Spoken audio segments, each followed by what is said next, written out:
Opisina ng Department of Agrarian Reform sa tumatanggap ng mga donasyon para maipadala sa Eastern Visayas. Kaya naman patuloy pa rin ang panawagan ng ating mga kababayan na magbahagi ng kanilang tulong para sa ating mga kababayan. Para sa detalye, balitaan mo kami, Joyce Salamatina. Ito ang tanggapan ng Department of Agrarian Reform kung saan libo-libong mga volunteers na ang dumagsa upang tumulong sa pagbabalot ng mga relief goods na ipapadala sa mga lugar na sinalanta ng Bagyong Yolanda.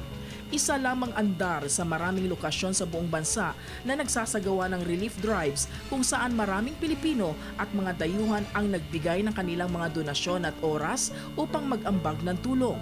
Ngunit hindi lamang sa Pilipinas isinasagawa ang pagtulong sa mga tao. Sa iba't ibang lugar sa mundo, tuloy din ang kanilang pagpapaabot ng pakikiisa at tulong sa mga nakaranas ng hagupit ni Yolanda. Hindi importante ang katayuan sa buhay, reliyon, pati na ang trabaho at edad.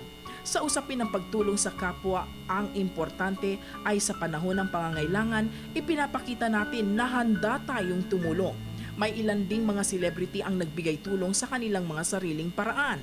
Kasama na rito ang mga Hollywood celebrities.